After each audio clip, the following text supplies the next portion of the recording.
All right, so today we're going to do the success self-assessment. And this is an assessment to take you through 23 to 25 different principles.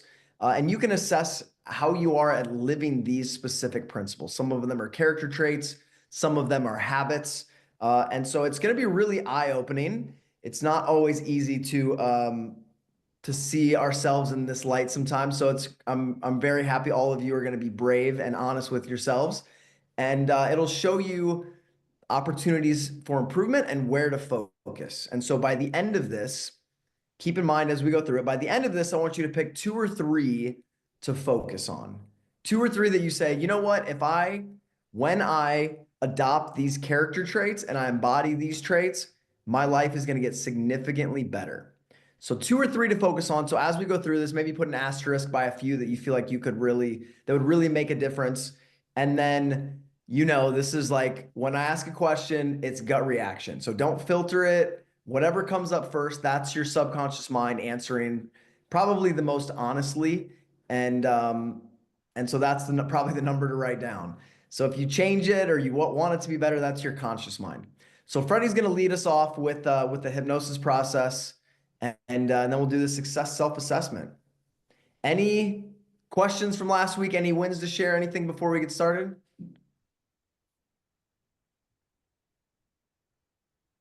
Great. I think they're all yours, Freddie. Tom's got something. Hey, Tom's Tom. got a hand up.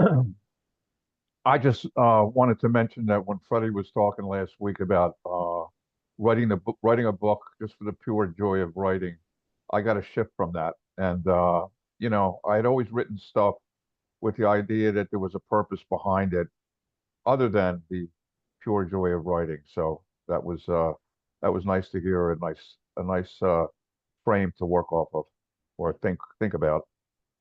Oh, I'm pleased. I'm really pleased. You've got an ability.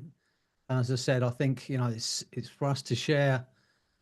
Share it. If you have an ability to share that in whatever way, whether it's writing books, bound to make videos, to get some thoughts out. And as I said to you last week, Tom, for me, when you write, you never know who you're going to move, and that's what I love about it.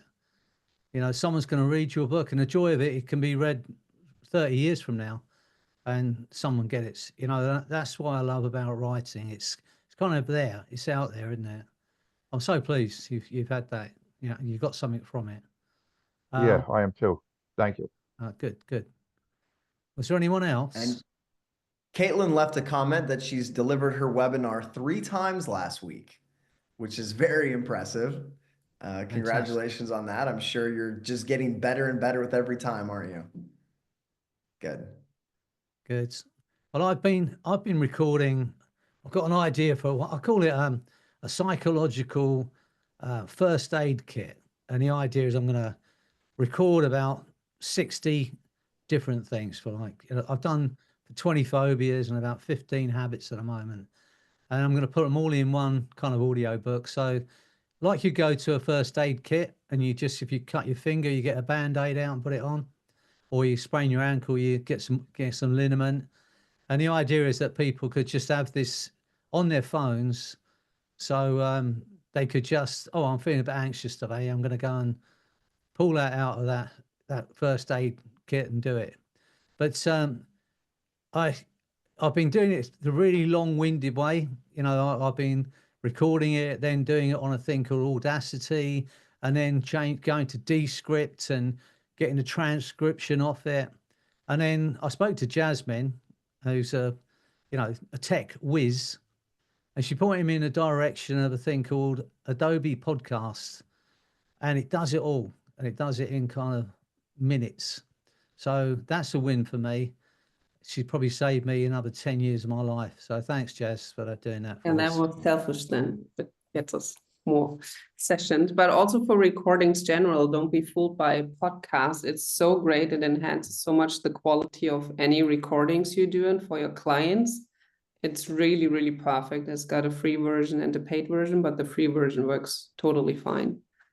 Yeah, I've gone mad and paid for the year, which wasn't massively expensive, and because one of the other things I'm doing, and Nick's been phenomenal for me, because I started a podcast called the Heart and Soul Podcast, but I was really flying in the dark, you know, as I normally do, start something, I never know what I'm doing with it.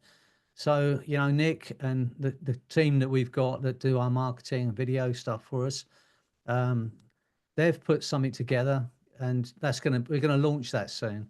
So keep an eye out. You know, we want some people to, you know, have a look at it and use it and comment on it. And maybe someone, you know, maybe people in this group that I can interview, you know, and just ask, you know, about their life. It's all going to be about helping people and how we can help people change their minds. So, you know, look out for that. It's going to come in soon. And I'm really looking forward to it. I haven't heard the intro and outro yet. And Nick's done it. He's put all the music on it. So, you know, Tony Robbins, watch out. If I know Nick, it's going to be pretty, you know, won't be my normal boring self. It's going to be the American Freddie coming out. So we'll see what happens. Anyway, that's my win for this week. So is there anyone want to say anything? No? Well, I'm going to take you into hypnosis, and we normally go to the end state and, you know, you think about what you want to achieve. And Nick's saying, you know, what kind of within yourself do you need to achieve those goals? So I'm going to ask you for a moment to think about a time in your life when you achieved something. It doesn't have to be anything major, but something you thought that maybe you had to work towards, and then you didn't think you could do it, and then you did it, and you were in that zone where you just felt you could do anything. I work with a young lady today who has this anxiety all the time and panic attacks. And I asked when it started. She said she had one when she was about 19, but she said between 19 and 28, she didn't have anything like that. She was just felt like she could do anything. And she spoke about a holiday she had. So instead of going out to the end state, which I did, you know, I said, go and see yourself out there, living your life without this anxiety. But we also went back to that time when she felt super empowered. So that's what I'm going to do for you before Nick gets to you. I'm going to take you back. I want you to think of a time, it doesn't matter how old you were, but a positive moment in your life. Maybe you passed an exam, or you met somebody that you fell in love with, or, you know, a time when you felt truly empowered. We're going to go back and we're going to reclaim that. So you're going to, if you like, meet that younger you, tell him everything you want to tell him, you know, give him some advice if you want. But then when you've done that, we're going to pull that younger you into you so they become part of you again. So make it a really positive time in your life. Something, say it doesn't matter what age, you could have been 4 years old and felt absolutely beautiful, or whatever it might be. But think of a time, you know, where you felt that, and then we're going to go back, we're going to reclaim it, pull that younger you into you with all that confidence, all that kind of energy, or whatever it was that you had at that point in time. Is that okay with everyone? Yeah? Okay. Right, ready? This is going to be great. You're going to love it. Get yourselves comfortable. Let's just let Diane get in. She's always late. Where is she? Oh, there she is. Diana, there she is, late again. All right, we're just about to get into hypnosis, Diana, so get yourself comfortable. We're going to go back to a time in your life. Go back to a time in your life when you felt absolutely incredible, and we're going to reclaim that feeling, okay? Ready? Okay, you know how to do this. Get yourselves comfortable. Make sure your feet and your hands aren't crossed. And just, if you can, just really, you know, put your hands on your legs or on your arms of the chair. If you can, put your feet flat on the floor, but it doesn't matter if you can't. And just get grounded. And when you're ready to do this, just take a breath in. And as you breathe out, just go into that beautiful space of hypnosis. You know how to do that. Just take a breath in. As you breathe out, allow yourself to drop into that state of trance. Get a sense of that happening automatically. You're all experts at this. And remember those experiences of hypnosis you've had with me, how it's felt to see it and listen to my voice speaking to you. remembering the words and the sounds and how it felt as you drifted into that beautiful space. Just for a while, nobody wants anything, no one expects anything. And there is nothing for you to do but to enjoy that experience. Get a sense of that happening automatically. Just drifting down through space and time, as if space and time no longer exist. Just you, the sound of my voice, and a feeling of freedom. Drifting down toward a place of quietness. A place of peaceful inner awareness. A place that almost seems to give off signals that directs awareness down, toward it, into it. More and more comfortably, more and more effortlessly, more and more completely than before. 10, 20, 100 times deeper. Just when you think you've reached that ultimate space of total bliss, profound hypnosis and trance, my voice, my words will take you 10 times deeper. Get a sense of that happening automatically. Imagine there's nothing you can do about that. Every word I say now doubles that wonderful feeling. And I want you to enjoy every moment. You have a conscious mind and an unconscious mind. That unconscious mind, the part of you that beats the heart, that breathes the breath, that keeps you safe and well, can continue to hear, understand and respond to those things I might say without the need for you to do anything at all.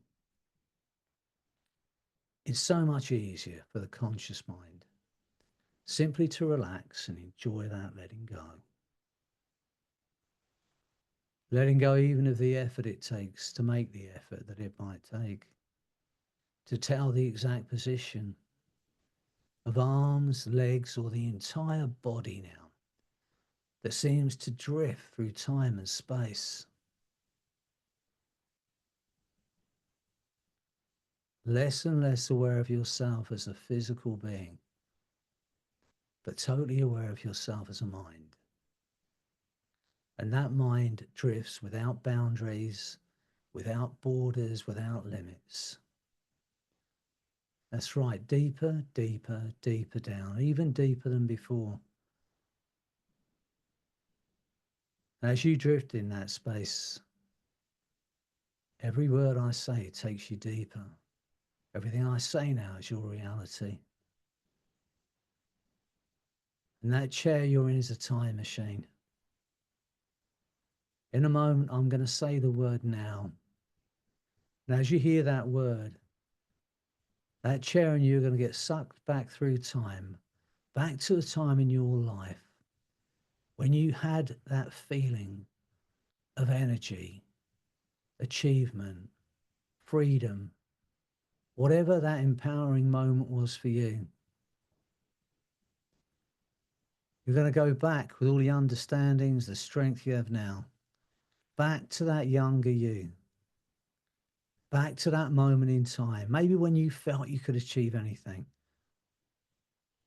when you knew just how incredible you are.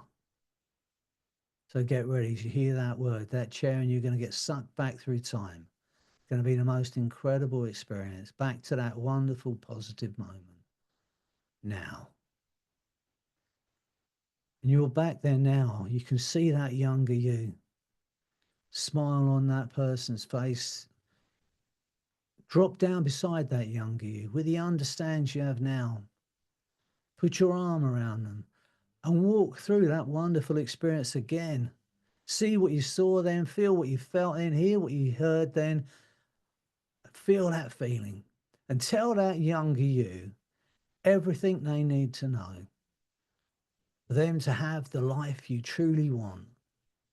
Tell them how incredible they are. Tell them about the incredible people they're going to meet, maybe the love they're going to find, the things they're going to achieve. Tell them everything they need to know. Take the learnings from that moment in time and store them in that part of your mind. And when you're ready to reclaim that feeling, that freedom, that inner power, I want you to put your arms around that younger you and pull them into you now so they become part of you once again. Feel it. Feel your whole body energized by that younger you. That's right. You can feel it now. Feel that energy. Feel that feeling of achievement. Feel that feeling of love. You can do anything. You can achieve anything. Get a sense of it now. And that feeling is going to stay with you. You're going to take that younger you and be determined to give that younger you the life that you want for them. Free of any limitations and fear. Feel into it now. How incredible are you? Notice that younger you is just pure love and light and energy and intelligence. Feel it now. And you're going to hold that feeling. And you're going to take that younger you into everything you do. Because now they're part of you. And as you drift in that beautiful space, when you're ready, with that younger you inside you, drift back into your body only as quickly as you can reevaluate every subsequent event that led to this moment in time. And then drop back into your body with that feeling of empowerment, with that feeling of love, with that feeling of achievement, that inner strength, that total belief. Drop into your body and go even deeper into hypnosis. That's right. And just for a while, go over it with your unconscious mind. How incredible are you? In a moment, I'm going to count to 10. Every suggestion I've given you, your mind and body will act upon. On 8, your eyes will open and you're going to see things through those younger eyes of yours. Who knows, your eyesight might even improve. You're going to feel so incredible. And on 10, that wonderful feeling of empowerment is going to stay with you. As you go through the process with Nick, and he takes you into that space where you find the energy you want, where you find the answers to the questions that you want. So get ready as I count to 10. On 8, your eyes will open. You will feel incredible because you are incredible. And on 10, that feeling you're feeling now, that inner strength and empowerment is going to stay with you. 1, feeling absolutely wonderful. 2, to create that life you truly want for yourself and that younger you. 3, a feeling of freedom from every limiting belief that was placed on you, that was never yours in the first place. Feel that freedom now as they drop away from you. 4, feel the force of that energy and that younger energy in you. 5, feel incredibly alive now. 6, 7, 8, eyes opening, feeling absolutely incredible. 9, 10, in the perfect state of mind to absorb everything Nick's going to teach you and everything he's going to take you through.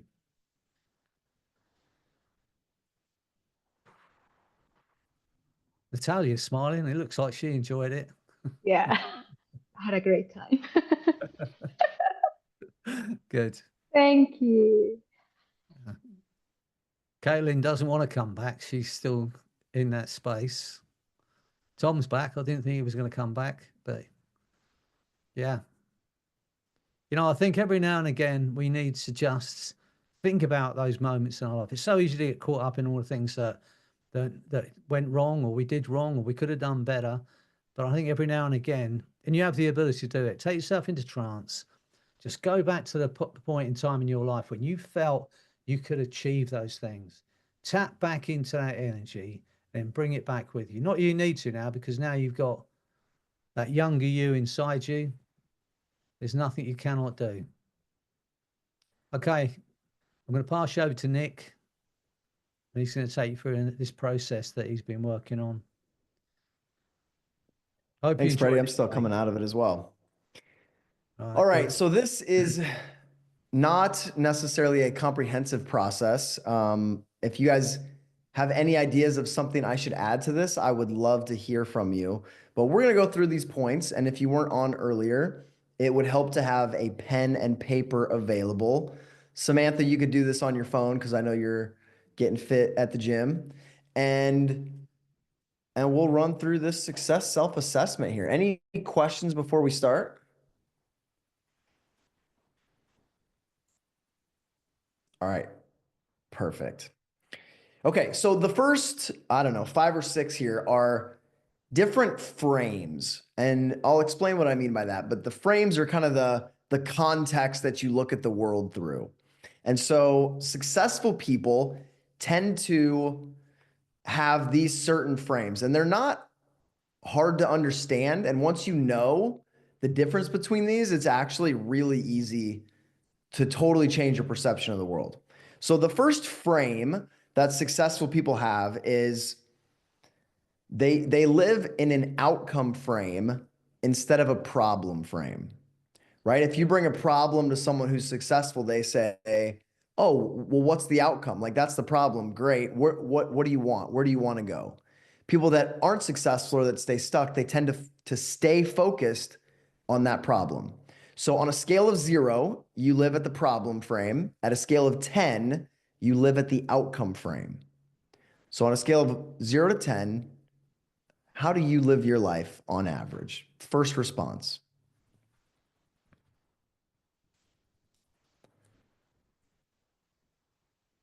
And you've found this to be true generally with people you know, right? You want to spend time with people who live in the outcome frame and not the people who live in the problem frame. Yep. All right. Second, people that are successful tend to live in a frame of serving others instead of serving self. And I know there's financially successful people who might not live in that frame, but I'm talking about inner fulfillment, living your purpose, and financial success. And the people that I know that are financially successful and also emotionally wealthy and fulfilled, they live in a frame of serving others. So rate yourself being selfish as a 0 and selfless as a 10. Where are you on that spectrum? And that doesn't mean you don't do nice things for yourselves and have boundaries and put up priorities. But when you think about creating a product or serving people, is it so you can get some benefit, or are you genuinely wanting to make people's lives better? So 0 is selfish and a 10 is selfless.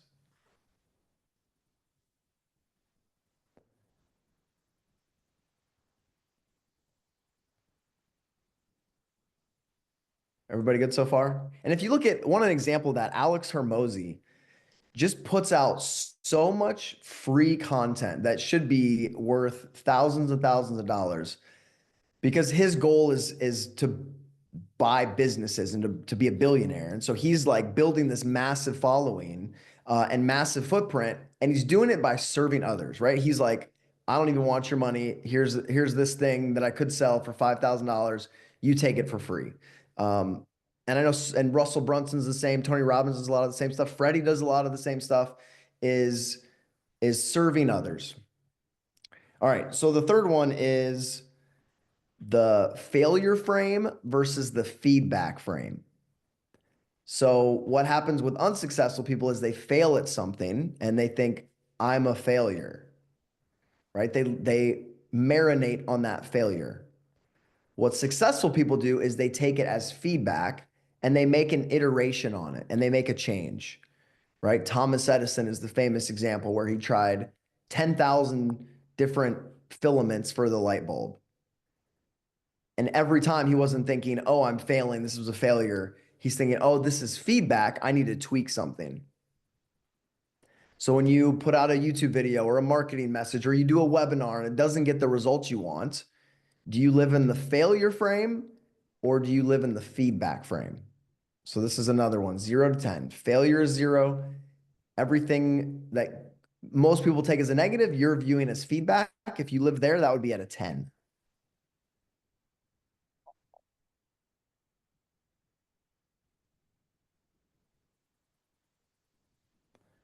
Is this pace okay? Everybody's keeping up? Yeah, good. Good. All right, the next frame is, we got a couple frames left, and then we'll get into some other things. A reactive frame versus a proactive frame. And I live in both, to be honest. There's days when the night before I plan my day, I visualize my day, I block my time, and I get up and it's like, maybe I Chaos. lay my clothes out the night before, or I pack my lunch the night before, I fill up my truck with gas on Sunday so I don't have to worry about it, and I'm being proactive. And on the days I do that, I mean, you guys have heard me say this before, but I think you live in an alpha brainwave state where you're in a creative state, and those things that come at you, you just like you just sail through the day so smoothly.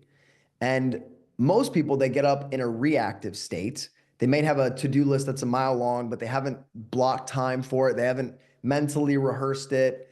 Problems come to them and they're not sure how to handle them because they're in reactive mode. And that would be more high beta brainwaves. So on a scale of 0 being you're completely reacting, fighting fires, to totally proactive, you're setting things in place for the future. Where do you live on a day-to-day basis? 0 to 10. Oh God. Diana, do you want to share? Is this a good? Well, am I on? I can't get. Yeah, you're speak. unmuted. Yeah, okay. Yeah. Well, I get up proactive and then something runs amok and then I'm reactive. So what do I do for that? 5? Sure. Whatever comes up for Okay. you. And sometimes it's good to be proactive about being in a reactive situation where you know how to handle it, you know how to recover, you have some contingency plans set in place as well. Right. Okay. Something to consider. Okay. Thank you. You're welcome. Thanks for sharing. All right. And then one more frame is what's missing versus what you have. And this frame will completely change your life.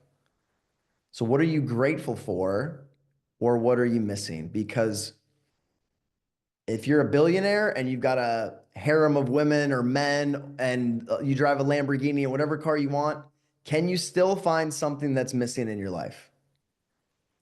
Absolutely. And if you are completely destitute and your spouse just left you, can you find something to be grateful for?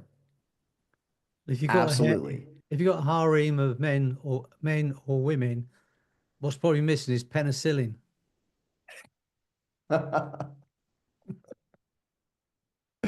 Oh, that's a good one. So there's always an opportunity in every moment to focus on what you're grateful for or to focus on what's missing. And what you're grateful for expands. It's like energetically watering it, right? Like feeling gratitude in itself is a prayer for more of the thing you're grateful for. It's the most powerful, one of the most powerful forces I've ever witnessed. So if you focus on what's missing, you're going to feel that your whole life will feel like, oh, these are the things that's missing. Right? How many of you ever lost something that's special to you, whether it's a t-shirt or a person, and then you're like, oh, I really didn't know how much I appreciated that. How many of you ever been there? So maybe we should appreciate the things that we have while we have them and the experiences we have. So 0 is you focus on what's missing. 10, you focus on what you're grateful for. And I don't know if any of you follow Gary Vaynerchuk. I used to follow him more. I haven't lately, but he talks about gratitude being his superpower, and it just gives him so much energy and just pulls him forward. And it's one of the most magnetizing states there are. So that's another frame. All right, I lied. We have one more frame. Everybody good so far? Is this eye-opening in some ways? Good. All right, so this is the selling frame versus being sold frame. So think about if you go to buy a used car, you know, used carsmen are famously pushy and they're trying to sell you something, right? Like it's obvious. And they try to sell you the benefits and the features and they're trying to convince you. But the frame that I see successful people have is they're trying to make you sell to them. So I may make you apply for a course. I might make you interview before I do business with you. And I say, you know, I know you're interested in joining my mastermind group, but why should I let you in? You know, what is it? How do you fit in with our culture? And I'm going to get you to try to convince me. Does everybody see the difference in this frame? So successful people are at a place where they're like, look, I really don't care if you buy or not. Like I want to work with the people that I really love to work with and that really want my product. Is that you? Like, are you someone that I want to work with? And when you hold that frame congruently, like people's guards go down because they're not being sold to, right? Like if someone knows you're selling to them, people's guards go up. But if you're genuinely in this place of like, look, I'm here to serve. I really believe in my product. I only want people that are a good fit. Is that you? Everybody try, like it's just a frame shift where they then try to convince you why they're a good fit for your product.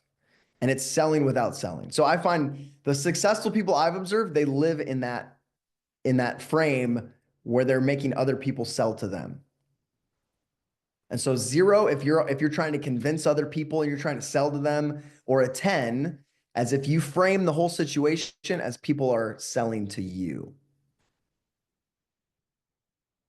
Is that a pretty powerful little shift there? Kaylin says, sounds like Grant Cardone's book. Probably.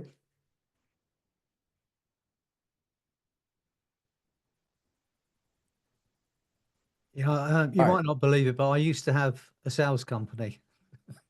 It's hard to believe, I know, that I could possibly sell anything.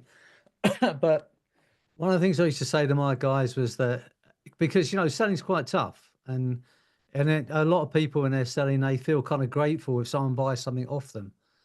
But if you have a product or a service that you believe is going to enhance someone's life, you know, if you're doing therapy or if you're selling houses or whatever it is, and you think this is going to it's going to enhance this person's life. The word sell originates from the Norwegian word selje, which means to serve.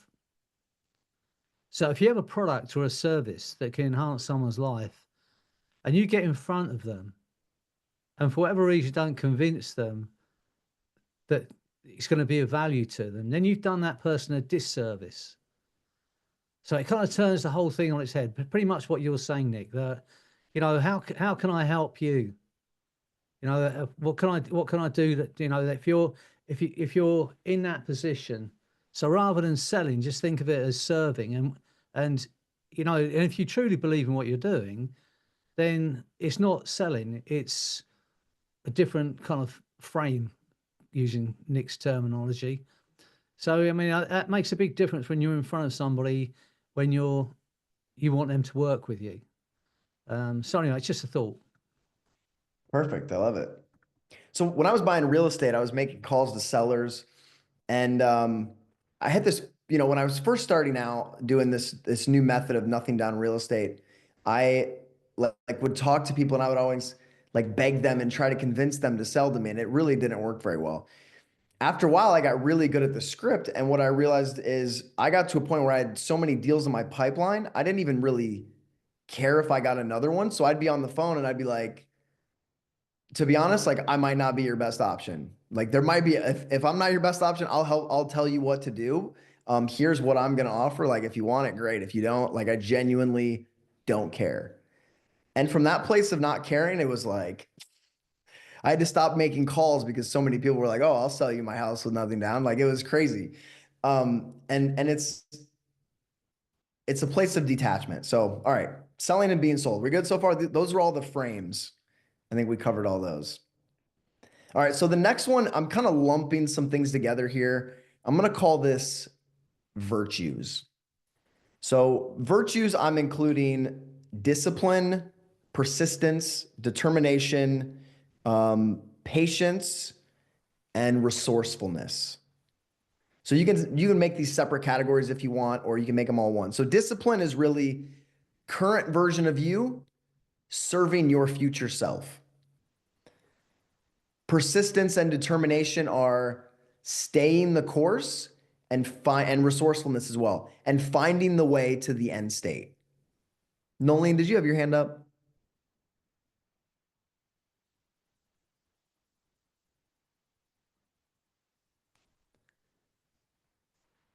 I got you muted there. Hold on.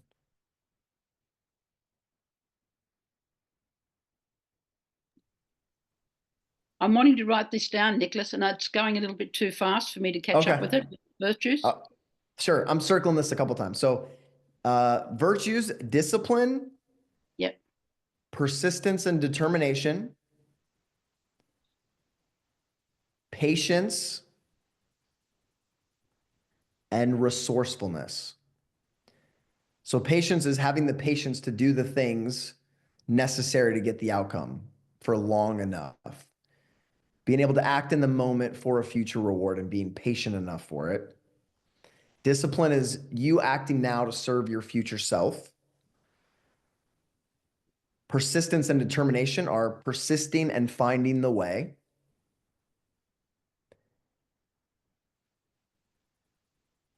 And resourcefulness is knowing that the resources to get the result you want are all around you.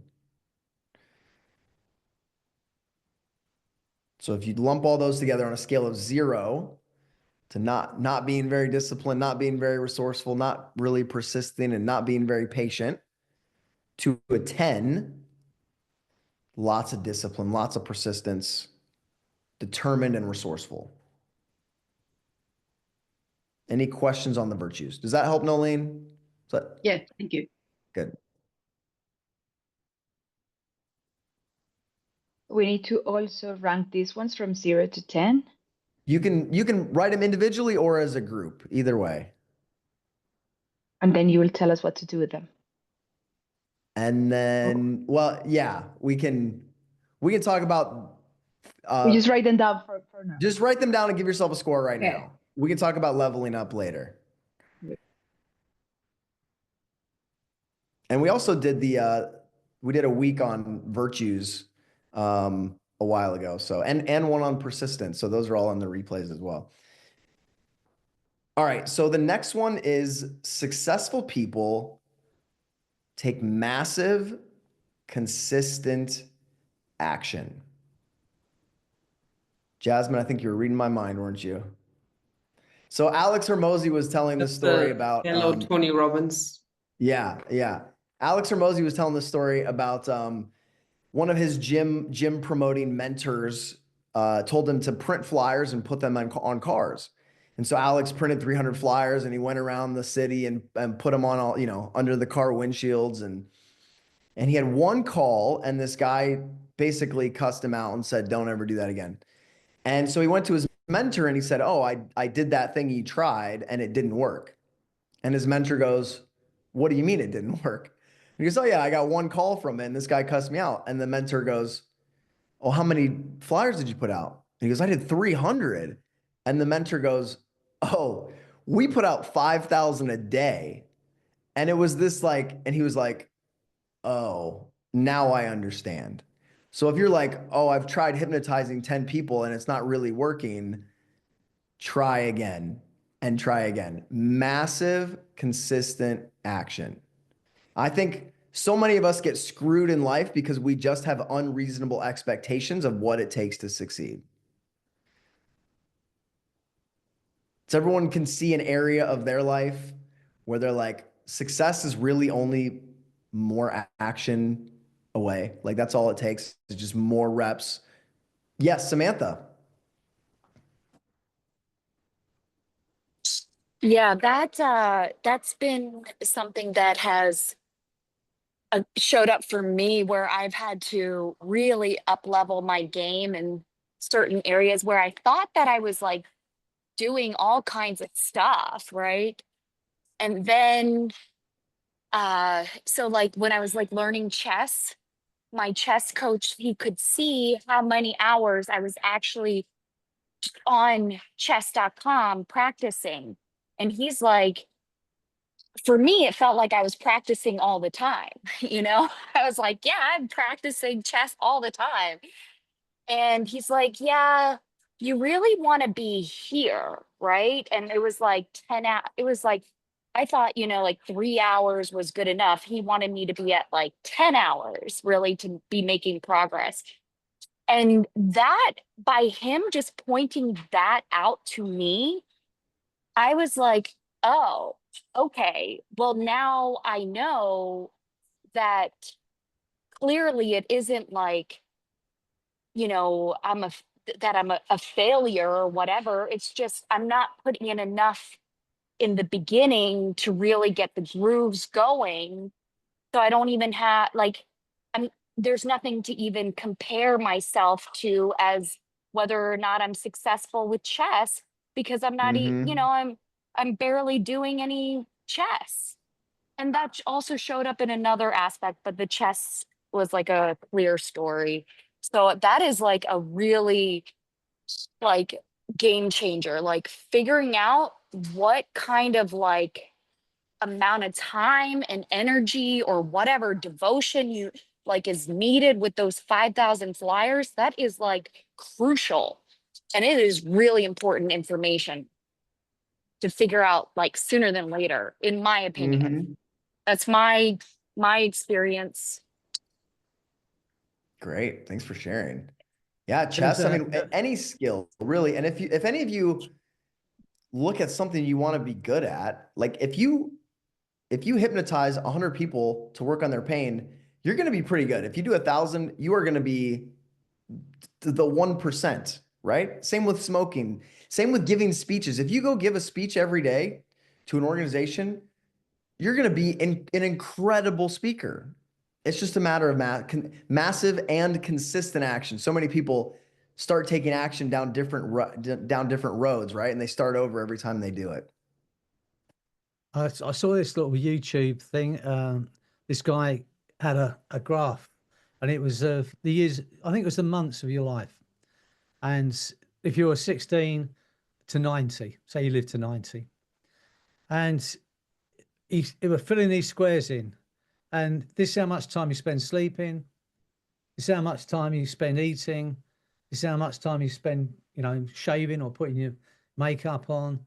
This is how much time you spend in the bathroom. And so by the time it got like it's so many years spent just doing those things, sleeping, you know, shaving, eating, whatever. And then he said, and if you know, and this is how much screen time you're gonna have. And it didn't leave very much more time. I actually sent it to my 20-year-old, 22-year-old son who, you know, he's mad to create a business. So he wants to follow Nick down the same, you know, buying and selling houses and all that kind of stuff. And I said, you know, this is how much time you spent. And he just put one word back to me on a text, scary. And it is, you know, so how much time are you spending scrolling when you could be doing something towards your business? If you just took half of that time, especially young people, you know, who are on their games machine or they're doing something where they've got a screen in front of them. As I said to my boys, you know, even if you just took half of that time and focused on creating, you know, creating a business with that time or studying something that's going to help you create that business, it's massive. It's massive time. So I get where you're going with that, Nick. You know, how badly do you want it? How much time do you want to spend on it? And if you do it every day, you know, especially with things like our physical being, you know, if 15 minutes a day is going to change your life. You do it over 6 months. You know, that's the kind of thing. Yeah? But I think people look at it and they think that's such a long journey, it's such a big hill to climb. But just by doing something like consistency, persistence, and you know, is made, it's probably the most important word there in that list of things that you gave. I think it is anyway. Just being persistent. it's the most important trait we can have. It's a good one. It's a good one. All right. Any questions? Yeah, Everybody just good? one more thing that it also just comes back, success leaves clues. So why need to start from scratch? Because otherwise, if you just put in consistent action, often you just the fly against the window and doesn't bring you forward either. So Right. flies back to resourcefulness. So that you don't have to reinvent the wheel. It's all there. You just need to look for it. Yes. Yes. All right. So the next one is successful people have a clear purpose or chief definite aim that informs their decisions. I think it's from Alice in Wonderland when Alice asked the Cheshire Cat which way she should go. And the Cheshire Cat says, well, where do you want to end up? And Allison says, I don't know. And the Cheshire Cat says, well, then it doesn't matter which way you go. I think I'm totally butchering that. But the idea is that if you don't have a chief definite aim, you're not going to know what direction to go. You're not going to know what time to wake up in the morning. You're not going to know what foods you should eat. You're not going to know who you should spend time with. And so without a chief definite aim that informs your decisions, I don't think you have a chance of being successful. So at a 0 is you don't really know what your chief definite aim is. And or you have a chief definite aim, but you're not making your decisions based on it. And then a 10 is you have a very clear chief definite aim and your decisions follow that.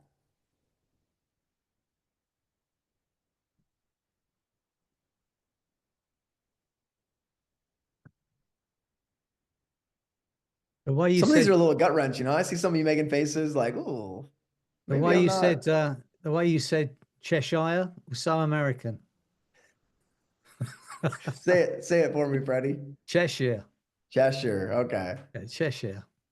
Yeah, but it's better. okay. It just makes us English smile when you say it. Cheshire, Worcestershire, whatever you say. Worcestershire, sure.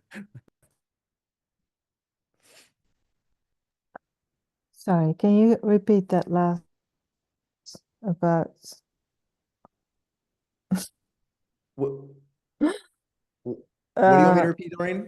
successful people have Successful people have Yeah. a clear purpose or chief definite aim that informs their decisions. and then what came next?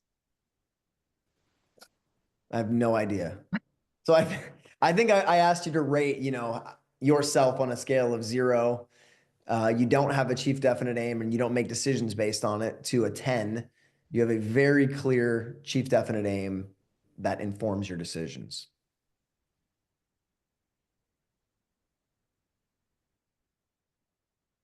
I think that was the gist of it. Everybody good there? Excellent. Okay, this is an important and interesting one. Successful people, at least in the areas they're successful in, don't have internal conflicts. And we may think of those as values conflicts or parts conflicts.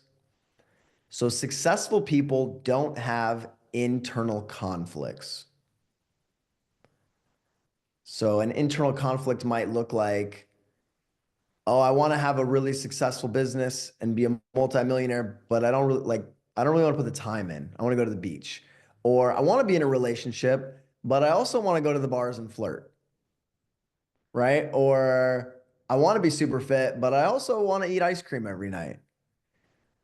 So if you're having those internal conflicts, I think hypnosis and NLP are really the tools to resolve those.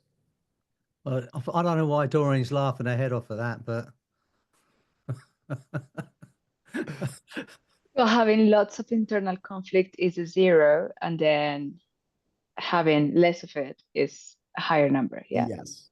So if you feel like all of your parts are on board and going in the same direction and in agreement, you would be at a 10. And if you're like, you have you want 2 totally different things at the same time and it's keeping you stuck where you are, you'd probably be a 0. I know this one's like, Thank you. this one hurts a little bit. It hurts me too. I needed this call. That's Good. what I'm gonna. That's why you're here. Good. I wonder if you guys are thinking to do them a little bit earlier. Now I'm able to attend because I'm in Colombia, but I live in the UAE, and when it's in the UAE, it's 1:40 in the morning. So that's why I've never been able to join. Oh, we'll consider it. Oh, that would be amazing. We got Nolene, I don't think would like that, or maybe that would be better for her. I don't know. We're all over the place. I know. Just stay in Colombia. It'll be perfect. Shut up. I've been resisting that option for so long.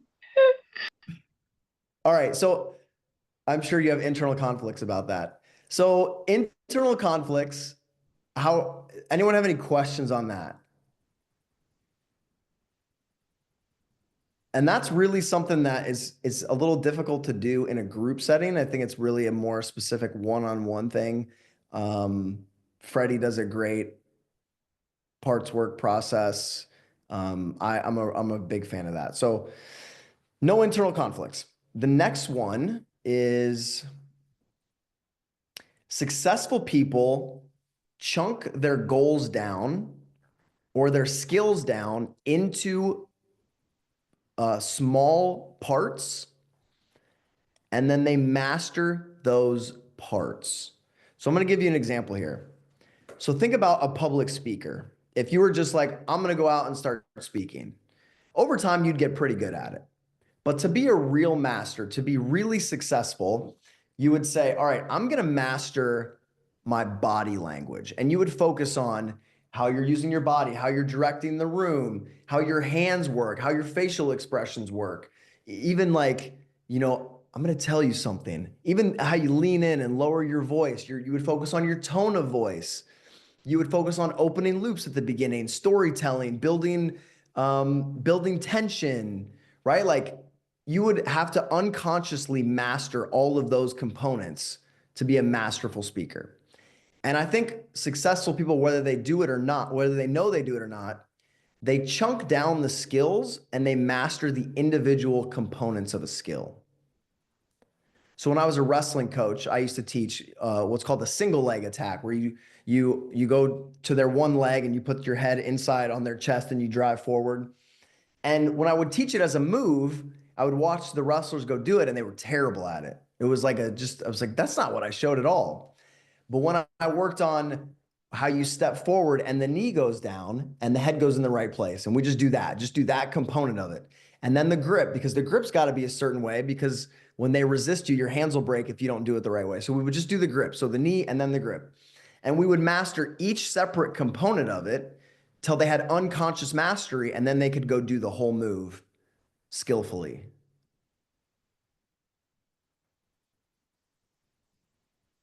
And so hypnosis is the same way, where there's a lot going on. Like you can't consciously be a good hypnotherapist.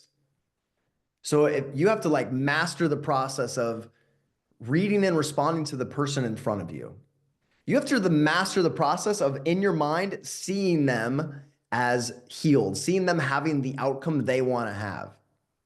You have to master the process of feeding their language back to them, of matching their modality predicates, right? Like there's so many different skills that you have to master each one separately at an unconscious level. And then you can do what Freddie does, and it looks like the simplest process in the world because he's unconsciously mastered all of the components.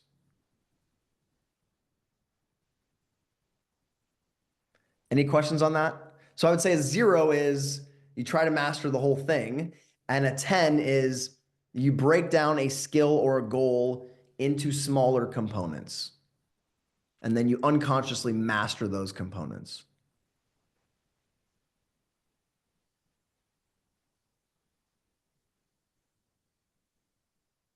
If you have any questions or you need me to slow down, feel free to unmute or leave a comment. Trying to make sure I'm going at the right pace for everybody here. All I have a right. question, but it's from previous. So do you want me to hold it or what? You can ask it. So the selling, having them sell you, right? Like whatever you're providing. Uh-huh. I know that feeling, and on both sides where I was doing, people were selling me. I'm like, well, prove it to me that, that I want to take you on, right? Right. And then I've also been on the other side where I unconsciously was selling other people, and then they like wanted to work with me. But so now where I'm at, I want to be in, or I'd like to be in the place where people are selling me like why they want to join the program, right? And I guess what I'm wondering is I don't have currently like all these people that are like, yes, I mean, they're out there, but I don't have that yet, right? So how do I Sure. embody, all right, I've got the woman in front of me, and or in front of whoever or whatever. How do I get into that, like, do I just have a script where I'm like, okay, so why do you want to join? Like, I don't know. I guess Sure. that a I think little kind of guidance or some, I, foundation on that aspect, I since think we've got to remember that our communication is only like the words we say are only like 10% of our communication. Um, so something that I think I shared it with you a few weeks back, and I think it's Joe Dispenza. I don't think it was him that was saying it, but I heard this quoted, and it's about living in the moment and about our energy, the energy we have around us, and how when we're Mhm. reacting, we're drawing upon that energy around us, so we can become more matter than energy. But the next thing that was said, which is what relates to what you're saying, Samantha, is how do we get people to want to buy from us? Rather than us and us selling to them. Yeah. And what he says, and I think it's a really important fact. He said, when you're living in the moment with an open heart, you increase the magnetic energy around us. So just think about that. Just think about that for a moment. What do you want to draw to you?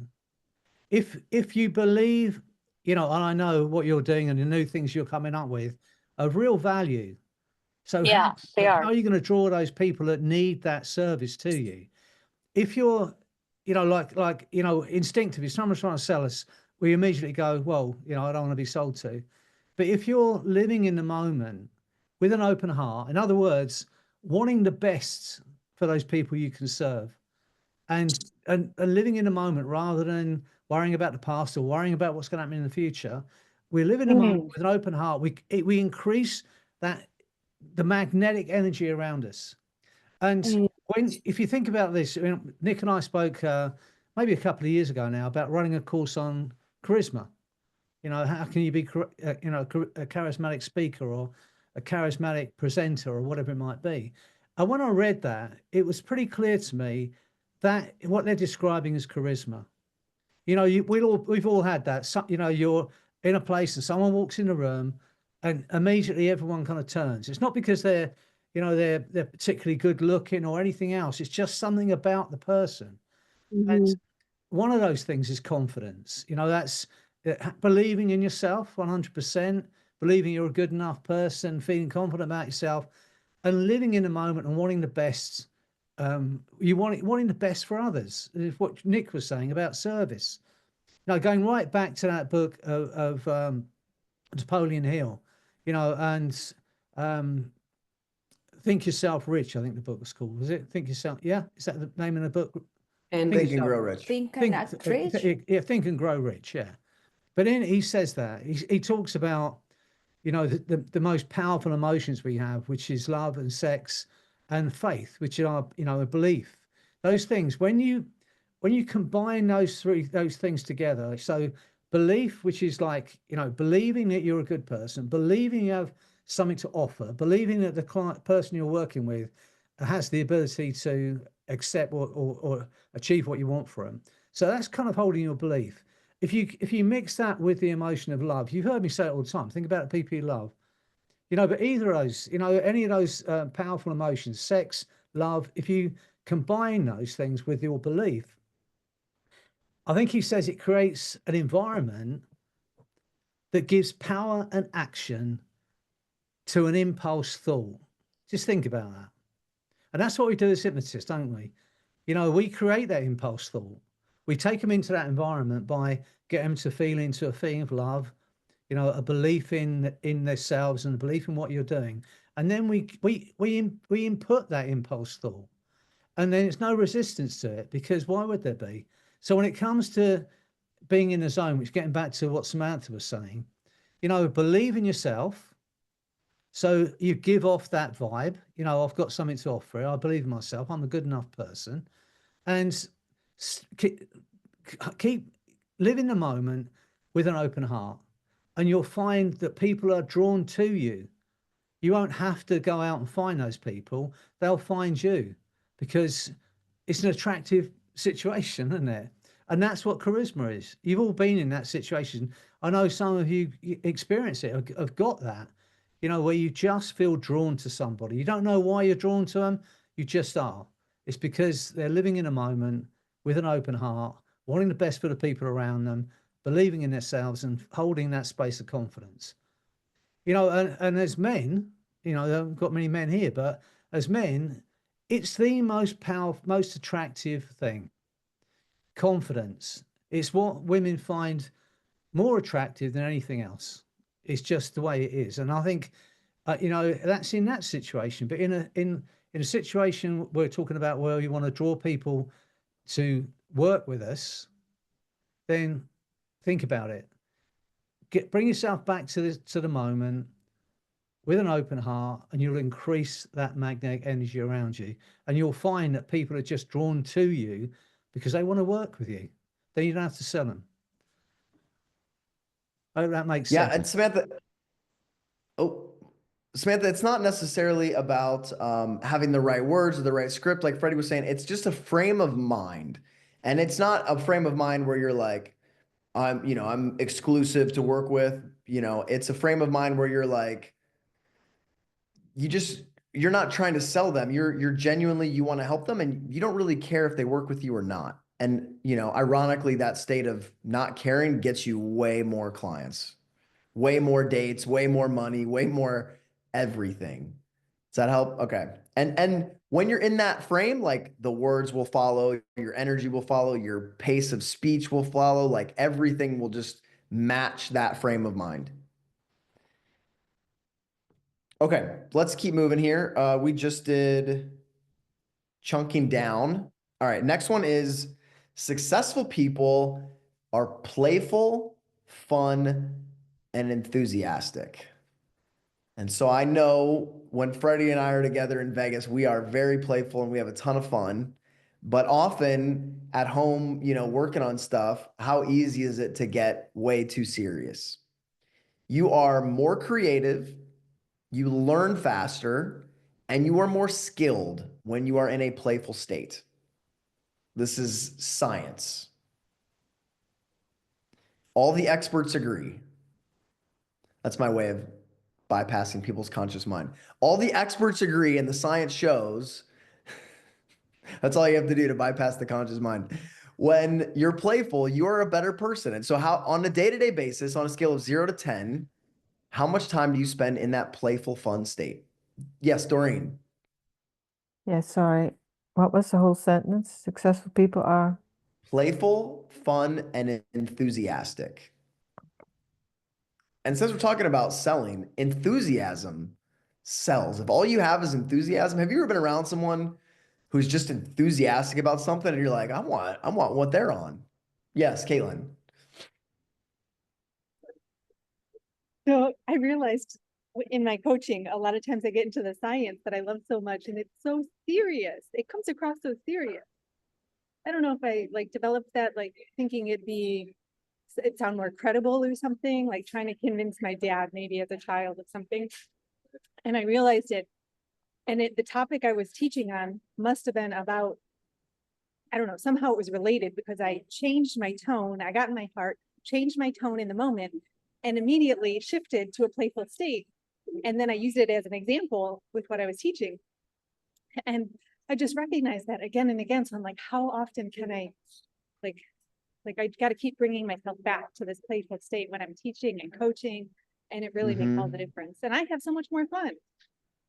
And if you remember, one of the first things I say at Resonance is that the event I did is, this is way too important to take seriously.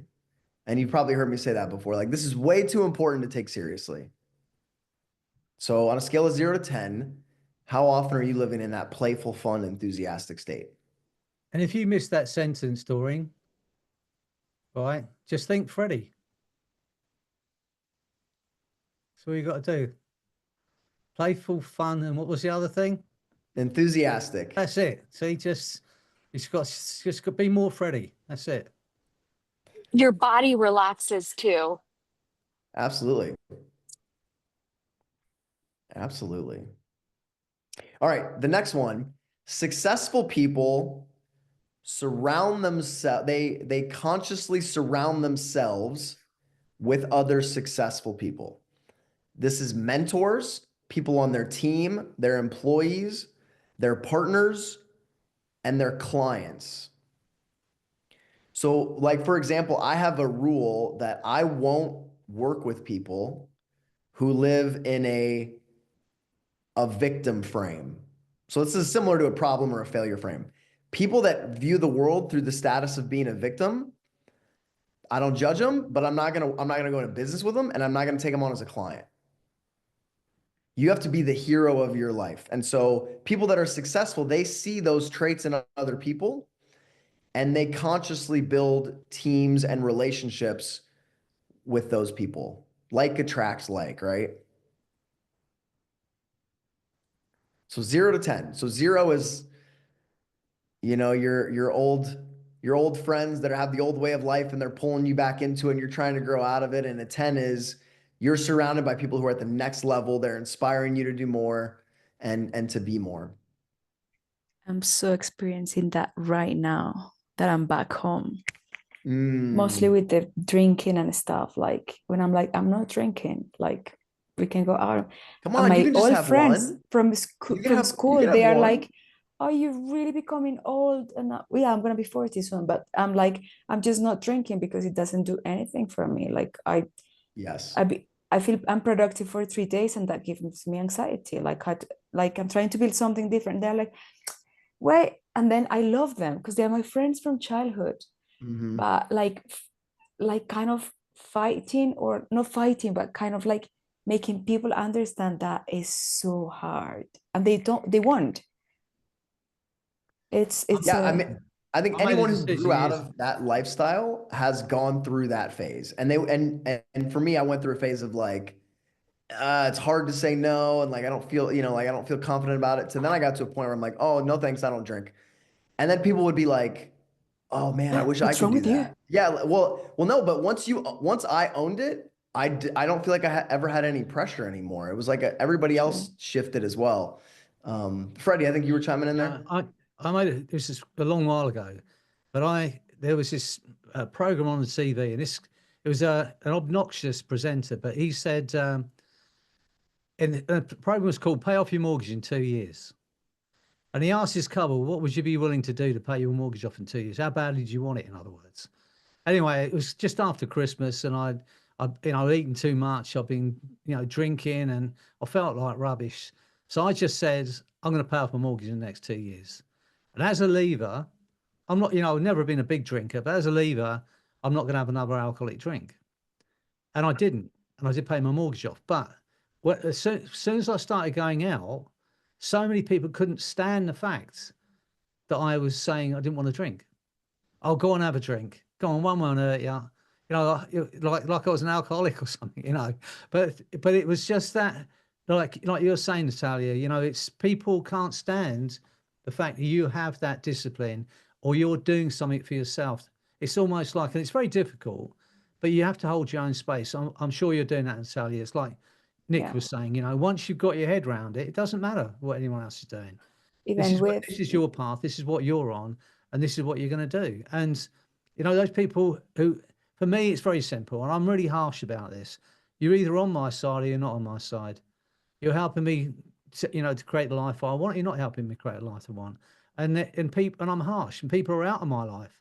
You know, I don't, you know, it's not a matter of, oh, well, I'll just put up with this person, because ultimately I'm going to drag you down. So it's really important. Some years ago, I did this study, and they took a bunch of kids. Some had, you know, a kind of high IQ, and some were kind of mediocre or low IQ.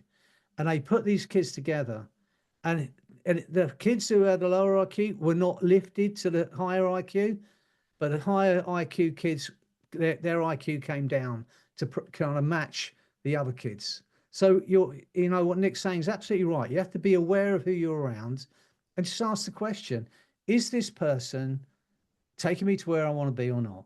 Are they on my side or are they not on my side? And we have to be harsh about it if you truly want to achieve stuff. And it might mean that you lose friends.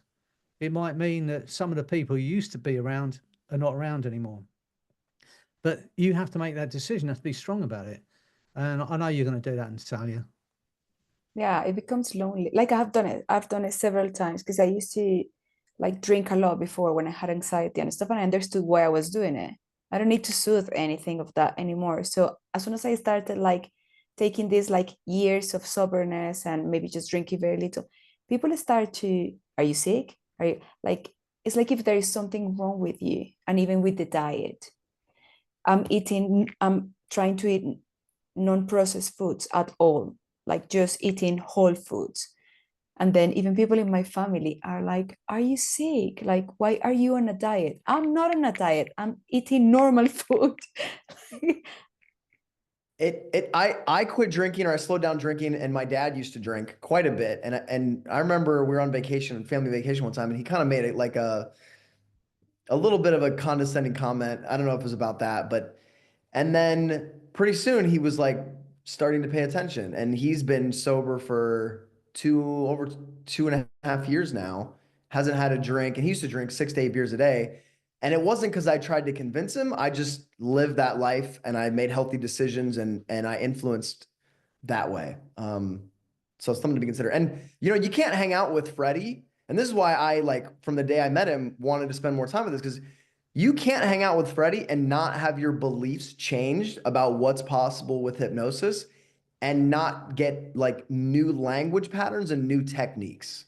And so that's why I make a decision to hang out with people like Freddie, is because I've learned so many things, and really just changing my belief patterns about what's possible with the work. Because I mean, really, there's no one that's out there quite doing what Freddie does. And so it was me thinking you just fancied me for all this time.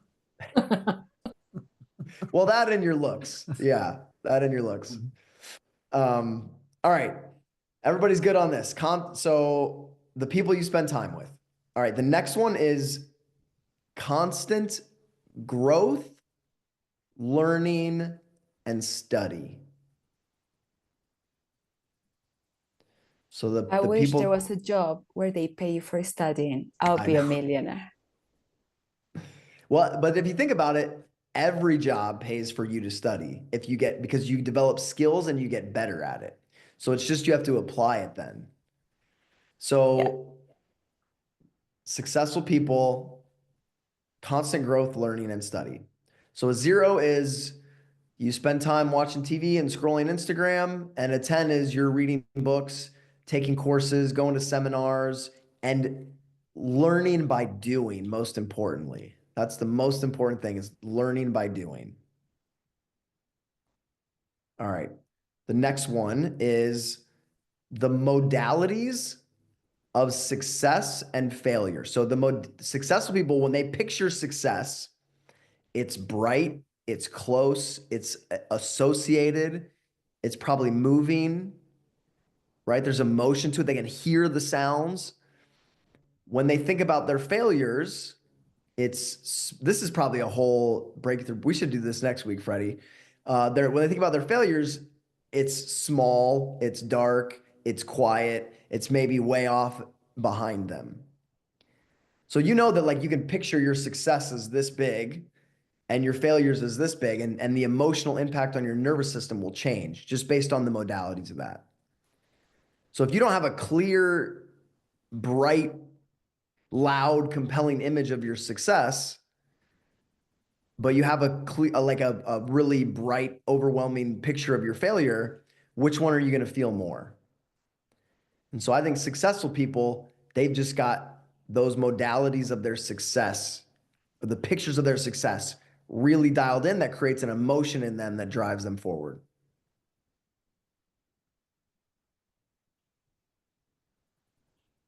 So as a 0, you're going to picture your failures or the possibility of failure as big and overwhelming, and it's going to be very clear. And you're going to picture the possibility of success as small, dark, off in the future. While successful people at a 10 are going to picture their success as bright, as close, as loud, as very vivid. And when they think about failures, it'll be kind of small, maybe off way behind them, maybe fuzzy. There's different modalities of that. Is this everybody on board with that? If I wasn't speaking to a group of hypnotists, I might have to clarify more, but I think you guys all understand that.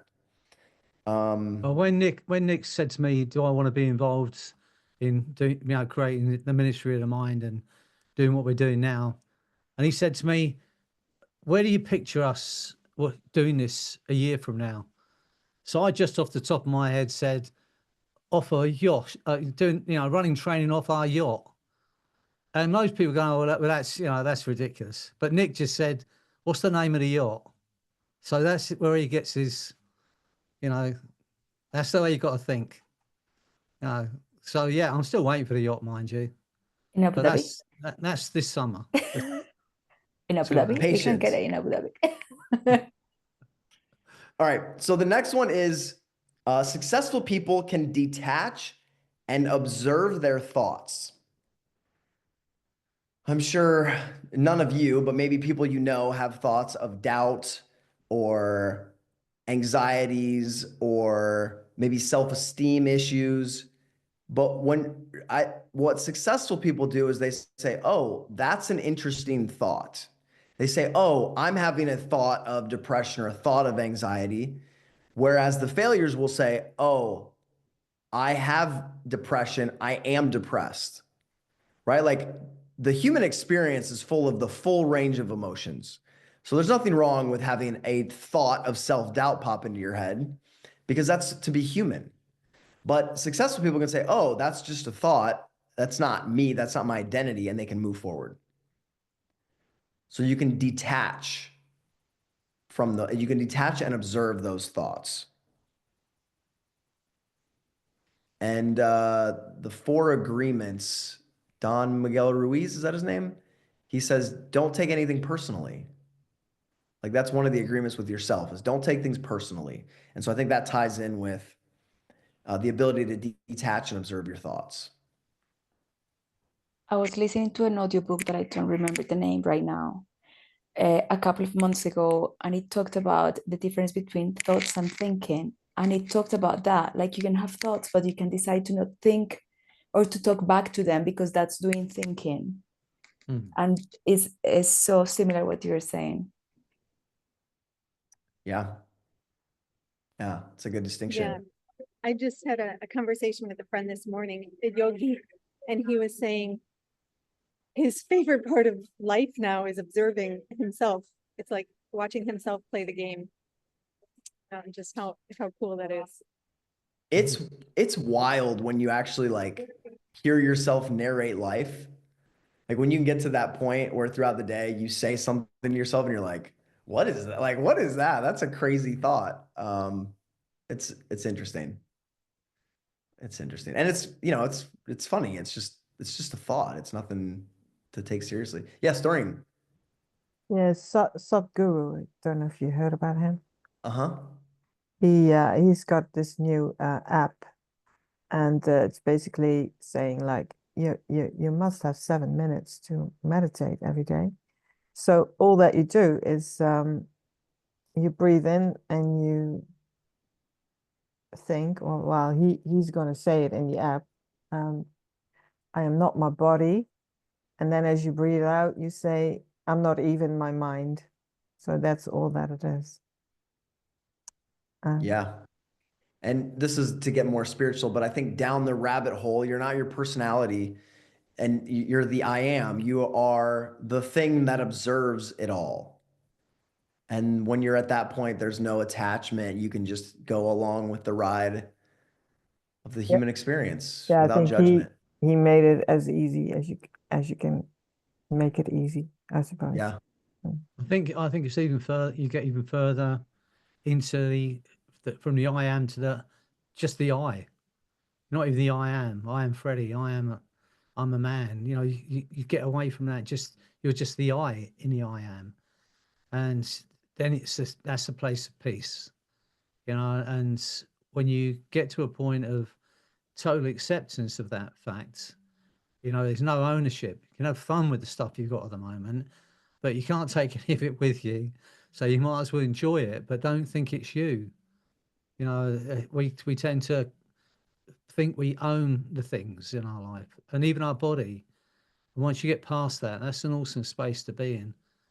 So to get to the I, and like Doreen said, you can I think in my book, I think Jess and Michaels did a thing called Daily Meds, which are really short little meditations you do throughout the day.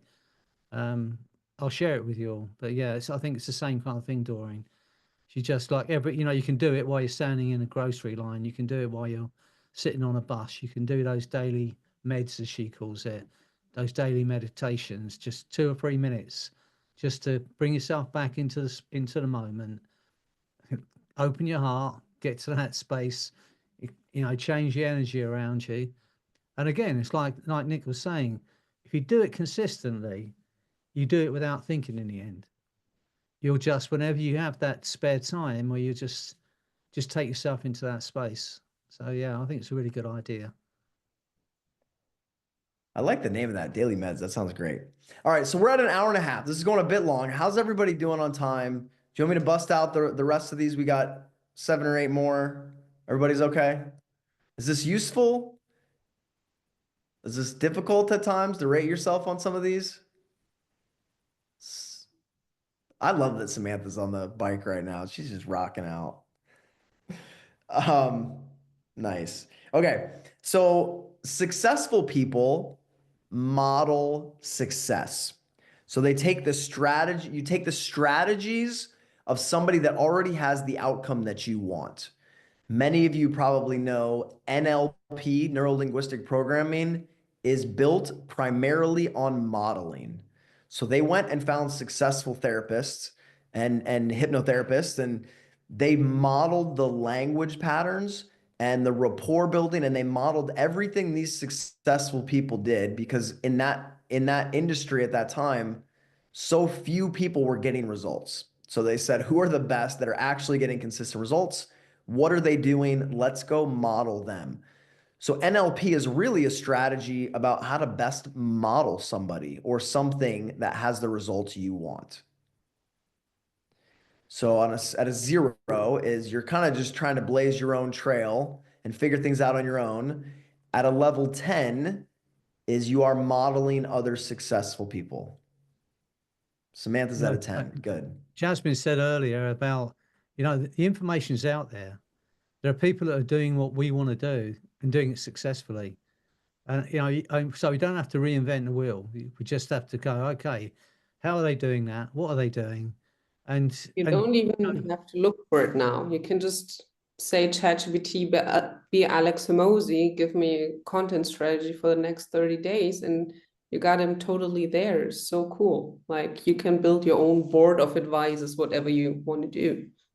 I mean, when Bandler first had the idea of modeling excellence, one of the therapists was a guy called Fritz Perls.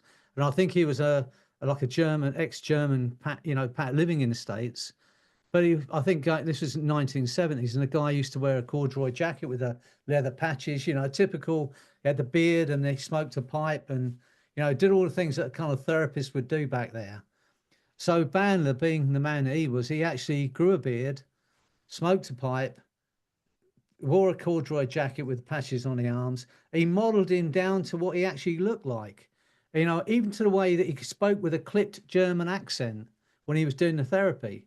And then he got rid of the pipe and he realized that didn't make any difference. Got rid of the beard, that didn't make any difference. Got rid of the jacket. And in the end, he got down to what was actually working, which was not even the accent. It was the words the guy was saying, the way he thought, the way he acted. So, you know, modeling excellence is a great way of lifting yourself to where you want to be. Find someone who's already doing it and think, how are they doing that? And then, and not only how are they doing it, but what are they thinking? You know, what are they saying to themselves when they're working through the day? And this is what Nick's doing here, coming down to what do successful people say? What are they saying to themselves? What are their actions? And we don't have to, you know, imagine what it is. We can look and we can find those people and just say, okay, I'm going to model those things that that person's doing. And it's like anything. If you want, I remember this guy called Zig Ziglar. He said, if you want to lose weight, find a skinny doctor. And I know what you meant by that. You know, if you're going to model someone, you're going to listen to someone's advice, find someone who's actually doing it, that's already creating that life. And because, you know, so many people out there, talking the talk, but not walking the walk. You know, so find those people who are actually doing that and go, okay, that's where I want to be. What are they doing? How are they doing it? What are they saying to themselves when they're doing it? And what are they thinking? A mother brought her child to see Gandhi, and many of you probably know this story, and she said, you know, can you help? My son just keeps eating sweets, like he just eats sweets and sugar all day long. And Mahatma Gandhi looks at her and says, we'll bring him back in 2 weeks. And so they leave for 2 weeks and come back, and then, you know, she said, you know, why did you make us leave for 2 weeks? And Gandhi said, well, I had to quit eating sugar in that time. And so, you know, he had to find the level of success with that thing because he had that habit as well. And so he didn't want to give advice that he wasn't following. And yeah, that story I thought was kind of funny. So, all right, everybody good so far? Following along. All right, next is, I believe, and this is probably something I've struggled with, successful people detach from the outcome and fall in love with the process.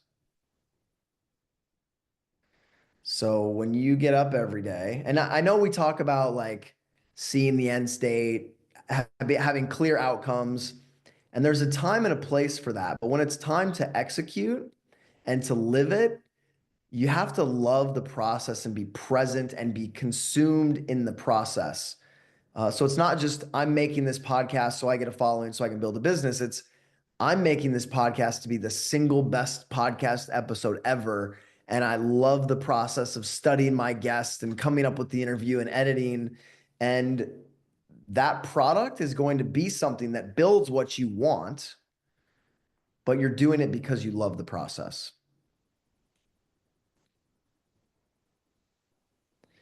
Martin says, is that why some people, some rich... I think that's what Tom was talking about earlier, you know, falling back in love with the process, you know, and it's amazing what you can do because it's not work. It's something you look forward to getting up in the morning and doing. You know, that's when you get to that point in what you're doing, then everything becomes easier and everything becomes better. I believe you're better at what you do when you're in that space. So it's a really important point. You know, think about why you're doing it and then fall in love with the process. And Martin says, is that why some rich people never get around to spending their money? And I think they like the process is the end for them, right? Like the car doesn't bring joy, the airplane doesn't bring joy like the creative process does for some of those people. You know, the art of the ability to channel a beautiful song that these singers make is probably more of a thrill for them than having the money or even, you know, singing on stage for them is an incredible experience that is more of a high than the money is. And so they get their focus in that, and it's not about the money. And so, yeah, I don't know. That's kind of what I'm thinking. So 0 is you're very attached to the outcome. 10 is you may have a clear outcome, but you're married to the process. You love the process. All right, this one is should be a quick one, but maybe not an easy one. Successful people have a high self-worth. They feel deserving, or you may call that self-esteem. Can I just, just on that last frame you were using, I maybe ask the question, if you had enough money to live on and be happy, would you still be doing that process? Would you still want to do it? And if the answer is yes, then you probably found the thing that brings you joy and the process, then you are in love with the process.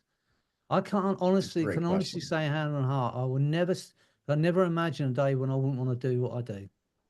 And it's never been, it sounds crass, but it's never been about the money for me. I love it, and I would be doing it whether I earn any money or not. So I asked that question. If I had all the money I needed to live the way I want to, live comfortably and well, would I still enjoy this process, and would I still want to do it if if the money didn't matter? And if the answer is yes, I'd still be doing that. Then you found something that billions of people struggle to find, and that's a really good place to go back to the point of gratitude and go, yeah, I'm grateful that I found that and I enjoy what I do. And that's something to be really grateful about. Tom's found it, and that makes him a very rich man. I love that question, Freddie. Thanks for interjecting with that. That's great. Okay, so self-worth and deserving. Do you feel deserving of that success? Pretty straightforward. Scale of 0 to 10. That's another one. Successful people have a high level of self-worth or a feeling of deserving.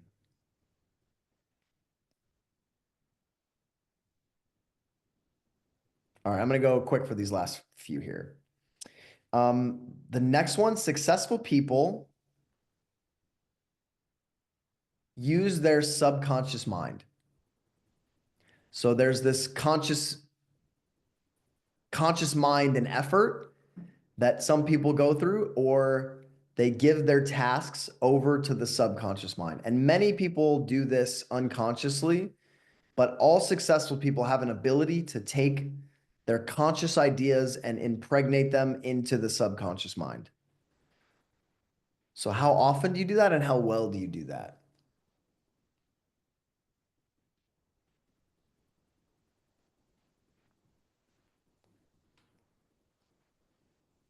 Samantha, you chime in? Yeah. What's that? How do I know? How do you know? How do I know how well I'm doing that? Yeah. Ask yourself and just see How what can I number. measure that? Ask yourself and just go with your gut feeling.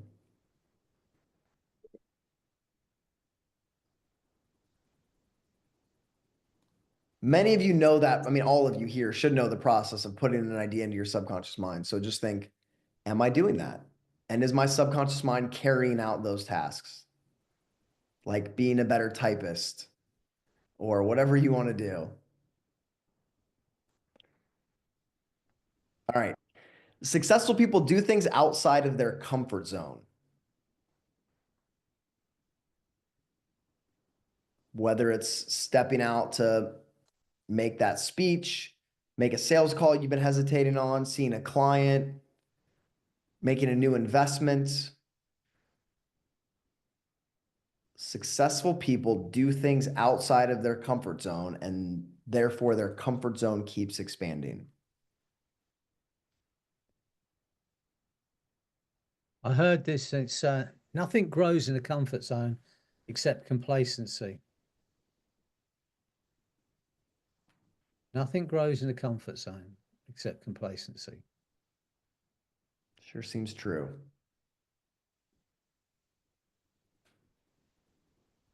Okay. Last couple here. Successful people follow their bliss, even if it doesn't make sense. So I know there's a famous story about Steve Jobs when he was in school. He was in college and didn't want to be there and he dropped out. But he started taking classes like calligraphy, which then turned into all the different fonts that Apple and Mac would use to distinguish their product.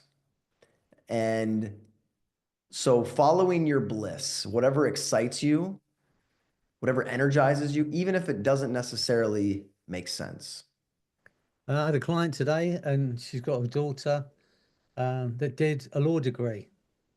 And then she realized like 2 years into that degree that it wasn't for her. You know, I think, I haven't met the daughter, but, by her mother saying the way she dresses and the way she dyes her hair and the way she looks, it didn't conform with what you'd have to be a lawyer, So she did a degree, finished it, got a degree, and now she's doing a degree in drumming. So she's following her bliss. Can you imagine that? Yeah. She's going to be a rock drummer instead. That happens so often when, parents push their kids to medical school and they get to the end of it and they're like, I don't want to be a doctor. That was my parents' dream. So yeah, I think it's being true and authentic to yourself. And all right, the last thing here. Everybody good? How we doing? Checking in. Last thing here is, and this Caitlin made a comment about Neville Goddard's Complete Reader. And so I'll tie Neville Goddard in here if you're not familiar. Successful people tune in to the frequency of the end state now. They feel as if they're the type of person who's already accomplished that thing. And so they think from that frequency. They act from that frequency.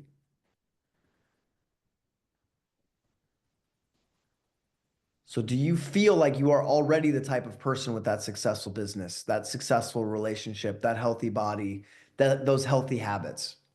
Because if you can feel into that frequency, that's what you become.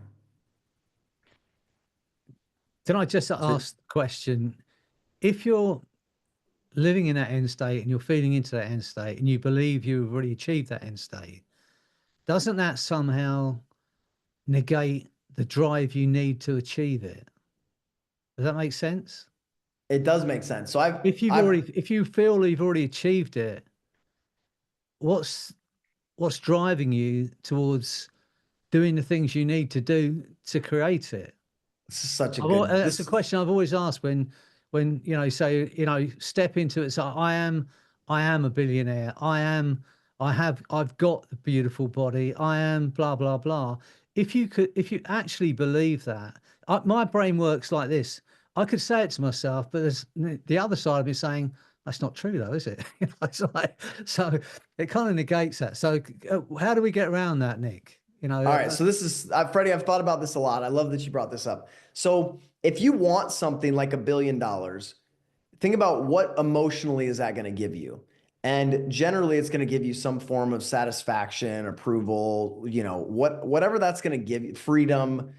If you can imagine being a billionaire and feeling those emotions and feeling that now, I think many people do this where they're like, oh, I want to go do this thing. And they imagine experiencing it. And then they feel the emotions of having experienced it. And they're like, oh, I've already got what I thought I would get from that. Now I don't even need to do it. And so I think sometimes maybe you don't even need to go get that thing. And so maybe it's a good thing as you realize whatever you wanted from that is already inside of you. And the other thing is, I think in my experience, when I tune into the frequency of that end state, the actions to get there become super clear. I'm in a state that pulls me towards that. And for me, it's not necessarily motivation because it's just a natural manifestation of that state. Whereas I think when it's just your conscious mind, you're using willpower and effort to try to get there. Does that help at all? I don't think there's ever been a time in history where looking at the billionaires that we see, that you wouldn't want to be any of those people. So, I think, maybe tone it down a bit. I don't, I quite like the colour of my skin at the moment, and I quite like the way my hair looks. I don't think I'd want to be modelling some of those billionaires at the moment.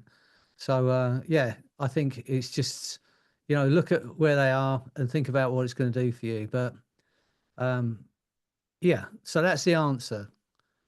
It's not living in that state at the moment. It's feeling into that state so that you find within you the means to achieve it. Is that right? I think so. I think when you tune into the frequency of that, you start to develop the creative ideas, you start to develop the capabilities, you start to develop the insights that will get you to that state. Right? You can't, from a state of scarcity, you can't create abundance. It doesn't resonate with that frequency. It's on a whole different plane of vibration. And then once you get into that new vibration, the thing that was scarce is now abundant. And you just see it everywhere. You perceive it everywhere. And so when you can go into that end state, imagine yourself as that person who can create that. Now achieving it's just the most natural thing. And this is where people go, I say this a lot, but this is where people go, oh yeah, like of course I achieved it. Like it wasn't even a doubt in their mind, because they just go, I'm just that type of person. Like yeah, of course I achieved that thing.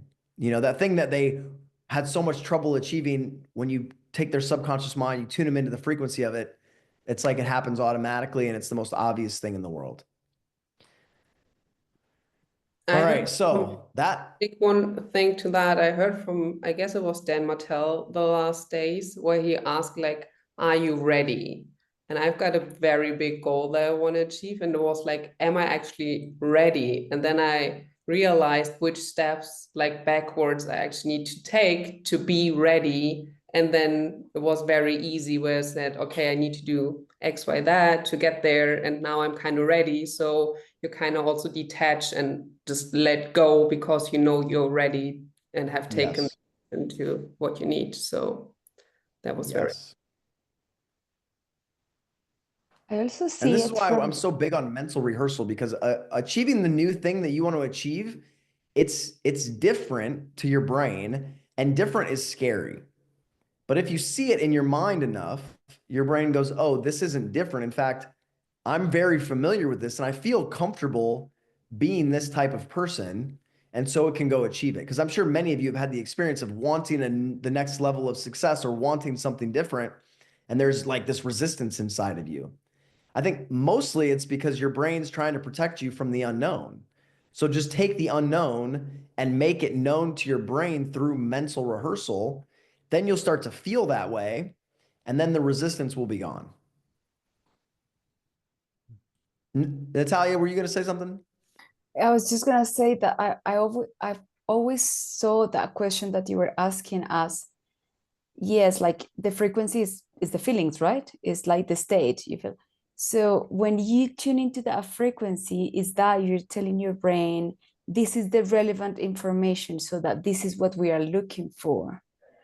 It's like you can't find what you're not looking for. So if you make like that top of your mind, then like your brain is going to start seeing the opportunities, creating the ideas, all what you were saying. Mm-hmm. It's not like, oh, I already achieved it, then I don't need to do anything. I think that is the opposite. I think it's like, oh, I've made this so relevant that now I naturally think this way and look for these things. That's if you're in a state of anxiety, go ahead, Freddie.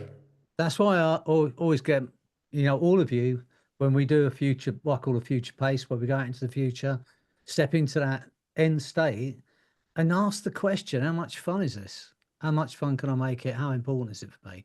That for me is a really important question when we're feeling into that end state. Because as you said, Natalia, if you know how you're going to feel, and if that's a good feeling, then you don't have to get motivated every day. Because in the back of your mind, we want to feel good. And if we know how good we're going to feel, then we find the resources to make it happen. If we truly want that, if we can make that so enjoyable, so desirable, by feeling into it, then, as you said, then you see the opportunities that are going to make that happen. And I think that's a really important point. You need to not just visualize your end state, not just see it happening or, imagine it happening, but also step into the end state and actually feel into it and ask the question. And if the answer comes back, no, it's not very much fun, then do something else, because you can spend many years working towards a goal only to find that you get there and you think, I'm still not satisfied. It's not what I wanted. We can spend years doing that. So I think always feel into the end state and then just ask the question, how much fun is this?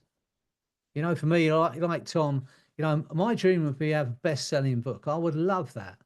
I can imagine how good that's going to feel. And that I know, that thought, it's going to be so much fun to do. Ultimately, I've written a couple of novels. I would love, my one dream above everything else is to have one of those books turn into a film. I'd love to see my story on the big screen. And so, yeah, I know how much fun that's going to be. And so, yeah, I think if we feel into it, get a sense of it, ask that question, how much fun is this? Then everything about our nature, our mind and body is inclined toward making it happen, because we know we want to feel that good. Whether it's a financial goal, whether it's a physical goal, whatever that might be, by feeling into the outcome makes a massive difference. And then I say you find the resources. It's like when you have a child, you find the resources. You suddenly find you're earning more money because you need to earn more money, because you've got someone you love that you want to give the best life to. So you can drag more stuff out of yourself. It's having the big enough reason. And if we feel into it, know how it's going to feel, then we're driven towards it without even thinking. Like you said, it becomes it goes from our conscious desire to an unconscious, an unconscious desire, which is even more powerful. Freddie, you earlier you said something and I had a thought about it and then I kind of lost it, but you said something like, when you tell yourself you are something, there's another part of you that says, no, you're not. Right. And I think we all have that where we're like, I'm going to be successful, I'm successful. And the other part's like, oh, no, you're not. Like, I'm confident. Oh, no, you're not. So I think when we tune into that end state, when you see that end state achieved, it's like, well, in hypnosis, you slow the mental chatter down and you get absorbed in the experience to such an extent that experience starts to become your reality. So this is how beliefs are changed. You don't have to believe it or not believe it. All you have to do is imagine it in a state of heightened focus where the other possibilities aren't present. So all you're focusing on is this imagined experience. And your brain goes, oh, if I'm having this experience, I must be this type of person. And that's where the mental chatter, that's where the beliefs start to change. And that's where you start to tune into that frequency, is go into hypnosis and imagine it so clearly that any other possibility isn't even in your mind right now, and feel into that state, and your beliefs start to change, your identity starts to change, and everything else starts to follow. All right. Well, 2 hours. This was a long one. I'm sure we could keep going, but those are kind of what I came up with for the success self-assessment. I know it can be eye-opening, but if you would, on your own or now, whenever, circle 2 or 3 of those that you'd like to focus on and bring more into your lived reality. And I think at least the awareness of I think the frames alone are life-changing, and you can filter people in your life through what frames they operate from. And you can realize oh, I'm in the failure frame. Let me switch to the feedback frame. I think those little frame shifts those are a game changer in themselves. But, all of these things, taking an honest look and observing yourself and your life, and bringing some things to the surface, seeing your strengths and opportunities. And that was kind of my goal for everybody today. And hopefully it was worth you investing 2 hours of your life. But I'd love to hear any insights or questions that anyone has. And It's been beautiful seeing all your faces. No, that was brilliant, Nick. Thanks. Good. Yeah, it was really good. Well done. Like super thorough. And maybe just that I'm in the matrix that it occurred so seamlessly like this. But it was so well done. I did it all I had. Thank you. You're welcome. Thanks for joining us from the gym. Great to have you on and sharing. And thank you, Nick. Thank you, Freddie. It was great. Thanks, Diana. Thank you. That was amazing. I think that the first thing that everyone needs to do to start changing and improving things is to have a moment of self-honesty. Like, I needed this personally. Good. Like, I needed to have a moment where I'm like, I'm calling out my own bullshit. Sorry, excuse my French, but yeah. No, thanks for sharing. And we look forward to having you on live every week from now on. When I'm back in the UAE, yeah, I'll have to make that compromise of a late night. Yeah, I think, yeah, I'd love to do that. It is nice in person and to interact and have exchanges for sure. Yeah. Well, thanks for your contribution as well, Talia. Thank you, Freddie. Thanks very much. Yeah. Caitlin, you gonna go? Thanks I for just want to sharing. say, the other day, I was going to message you and tell you, couple, maybe last week, the week before, I was in a state of like so much gratitude at the end of the call, and one of you commented on it. And I also felt so much gratitude just for you guys. Just these calls are so, and you know, I've been a huge fan for a couple of years, but it makes such a difference in doing this work. So it's like changed my life, and it's changing all of the people I work with lives, right? So like the ripple effects are just, it's huge. And I just want to give you guys credit for that. So thank you. Well, thanks. Thanks, Caitlin. That's why we do what we do. We love that. Yeah. Glad you're making the most out of it. Bye, Andrea. I don't know if she logged out yet. She said she had to go. Tom, great to see you. Yeah. Jasmine, thank you for contributing and reminding us to record as usual. Keep enjoying Doreen, whatever it is you're doing. You know, you can bottle it and share it with all of us. That'd be good. Blaine, nice to see you as well. Martin, thanks for sticking around. Well, this was a long one, guys. I appreciate the attention, and hopefully it was worth your time. Awake. Diana stayed awake for it. It's amazing. Well done. Hi, Teresa. Hi, Teresa. Lovely to see you. Good to see you, Tom. I'm pleased that you're back into that mode. He's gone. All right. See you all later. Have a good weekend, everybody. Speak to you Bye. Thanks soon. very Bye now. much. Bye-bye. Bye.